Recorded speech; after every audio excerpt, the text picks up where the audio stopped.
नमस्कार दोस्तों, मैं अंकुर उपाध्याय स्वागत करता हूं आप सभी का एक बार फिर से अपनी नई वीडियो में।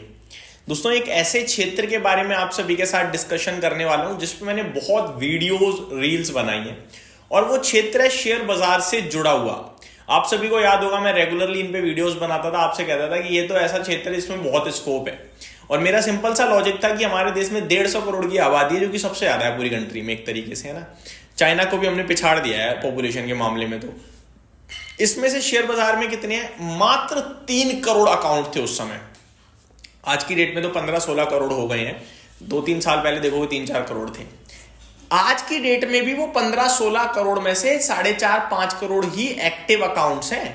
बाकी डोरमेंट हैं या एक एक बंदा 4-4 अकाउंट। मैं पर्सनल लेवल पे, आप लोग कमेंट करके बताइएगा, मैं पर्सनल लेवल पे 3 अकाउंट होल्ड करता हूं। आप पर्सनल लेवल पे कितने अकाउंट होल्ड करते हो? अब होता क्या है ना कि हम लोग अकाउंट होल्ड कर लेते हैं 2-2, 3-3, लेकिन सौदा कुछ ही अकाउंट्स में लगता है, ज्यादा में नहीं लगता। तो एक तरीके से देखा जाए तो जैसे मेरा है, मैं सब में काम करता हूं, बट एक में आज लग गया तो पता चल रहा है 3 महीने बाद लग रहा है, एक रेगुलरली यूज हो रहा है। तो इस तरीके से भी अगर अकाउंट है तो वो एक तरीके से मैं एक आधी अकाउंट मानूंगा। तो 15-16 करोड़ टोटल डीमेट अकाउंट है, 150 करोड़ की आबादी है, एक एक बंदा 4-4 अकाउंट होल्ड करता है। तो फिर ओवरऑल देखा जाए 1.5-2 करोड़ अकाउंट ही है जो काम कर रहे हैं। तो कितना स्कोप है? ये चीज आपको ये बताती है कि इस इंडस्ट्री में अगर आप बिजनेस करना चाहते हो तो भी बहुत ग्रोथ है। इसीलिए आप अगर नोटिस करो, आए दिन एक नया ब्रोकर पैदा हो जाता है। देखते हो नहीं देखते? लगातार एडवर्टीजमेंट आते हैं आपके लिए नए ब्रोकर के, धड़ाधड़। बट इतना ईजी नहीं है ये। क्यों? क्योंकि आपको यहां अपने लिए इंफ्रास्ट्रक्चर वही खड़ा करना है। जो 10 करोड़ क्लाइंट होल्ड करता है उसका भी इंफ्रास्ट्रक्चर वही होगा, जो 10 क्लाइंट होल्ड करता है उसका इंफ्रास्ट्रक्चर भी वही होगा। दैट मीन्स आप एक बैकअप वाले व्यक्ति होने चाहिए, तभी आप ये धंधा कर सकते हो ब्रोकिंग का। म्यूचुअल फंड डिस्ट्रीब्यूटर वगैरह बन सकते हो आप, बहुत स्कोप है। मैंने तो ये भी वीडियो बनाई थी कि इस क्षेत्र में धंधा करो तो भी पैसा बन जाएगा अगर जानकारी है तो। लेकिन अभी मैं स्टॉक्स की बात करता हूं। अब स्टॉक्स की बात करें, कोई भी व्यक्ति जब शेयर बाजार में आएगा तो सबसे पहले क्या करेगा? डीमेट अकाउंट ओपन, यानी ब्रोकिंग इंडस्ट्री को फायदा होगा। अब ब्रोकिंग इंडस्ट्री में क्या क्या है आपके लिए? ब्रोकिंग इंडस्ट्री में बहुत सारे स्टॉक्स लिस्टेड हैं, आपको चुनना बड़ा मुश्किल है। अब तो एक और फेमस नाम ग्रो भी आ गया है बाजार में, जो सबसे तेज ग्रो कर रहा है। अच्छी कंपनी है, लेकिन इस समय मुझे वैल्यूएशंस में थोड़ा अनरीजनेबल लगता है। तो मेरे को एंजल वन बहुत अच्छा लगता है यहां पे, और ग्रो भी बहुत अच्छा है अनडाउटेडली। बट थोड़ा सा सस्ता हो जाए, करीब 120-110 के आसपास, तो मेरे को मजा आ जाए। या फिर अर्निंग्स तोड़फोड़ आ जाए अगले क्वार्टर में तो भी मजा आ जाएगा। तो इन दो में से एक चीज आ जाए, या फिर एंजल वन तो अच्छा लग ही रहा है। दूसरा, जब आप डीमेट अकाउंट खोल लेते हो तो आप सबसे पहले क्या करते हो? शेयर खरीदते हो। शेयर खरीदते ही या तो आप एनएससी से खरीदोगे या बीएससी से खरीदोगे, तो एक एक्सचेंज यूज हो गया।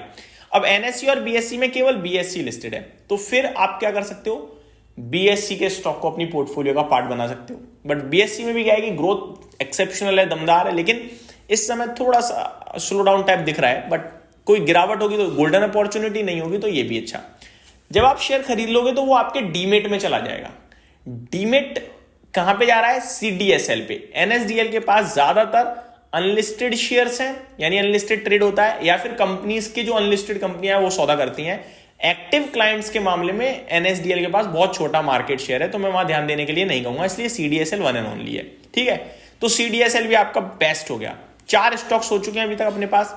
एक एंजल वन ग्रो में से जो दिल करे, दूसरा बीएससी, तीसरा अपना ये आ गया सीडीएसएल। तो 3 हो गए, माफ कीजिएगा, 4 नहीं हुए।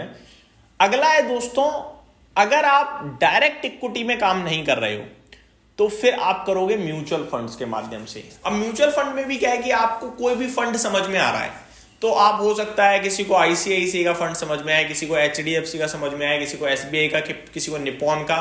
तो अलग अलग फंड्स हैं, अलग अलग लोगों को समझ में आएंगे, लेकिन इन सबकी ट्रांसफर एजेंसी एक ही है। जैसे आप चाहे ग्रो में अकाउंट खोल लो, चाहे अपस्टॉक में खोल लो, चाहे एंजल वन में, जब आप सौदा करोगे तो एनएससी या बीएससी के माध्यम से ही करोगे, राइट? सेम चीज म्यूचुअल फंड में होती है दोस्तों।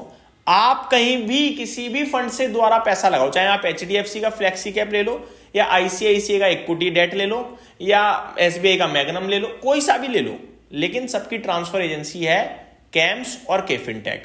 केफिनटेक कंसोलिडेशन में चल रहा है, कैम्स अच्छा है, वैल्यूएशन वाइज केफिन से सस्ता है, बट केफिन बाजार को आउट परफॉर्म करता है। तो मैं कहूंगा दोनों अपनी अपनी जगह बेस्ट है, जहां पे हो वहीं रहिए, जिसमें दिल करे वहां निवेश कीजिए। लंबी अवधि की कहानी है ये दोस्तों, छोटी मोटी कहानी नहीं है, क्योंकि आपका लॉजिक क्लियर होना चाहिए कि भाई साहब देश में अभी 2-2.5-3 करोड़ ही अकाउंट एक्टिव चल रहे हैं 150 करोड़ की आबादी वाली में, और अब ये धीरे धीरे फाइनेंशियल जानकारी लोगों तक पहुंच रही है, देश अवेयर हो रहा है, देश को निवेश करना ही है। अभी तो बाजार पिटा पड़ा है, फिर भी आप देखो एसआईपी 30,000 करोड़ पहुंच गई है।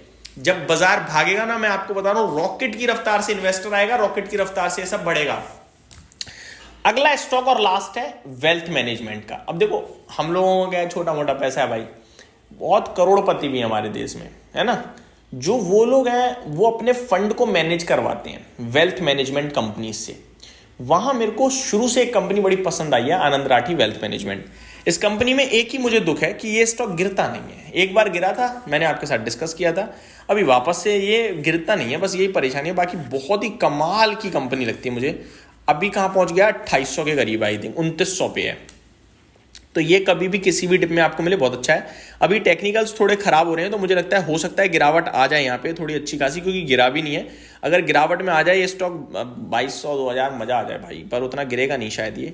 तो ये एक स्टॉक है। तो ये कुछ कैटेगरीज मैंने आपके साथ डिस्कस करी जो लॉन्ग टर्म के लिए आप डेफिनेटली ध्यान में रख सकते हो। और ये ऐसे शेयर्स हैं दोस्तों जहां खोने के लिए कुछ नहीं है। ब्रोकिंग इंडस्ट्री की जरूर थोड़ी दिक्कत हो सकती है, जैसे एंजल वन बोला मैंने, ग्रो बोला, बाकी तो ना भाई साहब ट्रांसफर एजेंसी जाने वाली, ना एक्सचेंज जाने वाला, ना डेपोजिटरी जाने वाली, और ना ये आनंद राठी वेल्थ मैनेजमेंट जाने वाली। क्लियर बता रहा हूं आपको। तो निश्चिंत होकर इनमें लॉन्ग टर्म के लिए ध्यान दीजिए। Thank you so much for watching this video. Have a great day guys.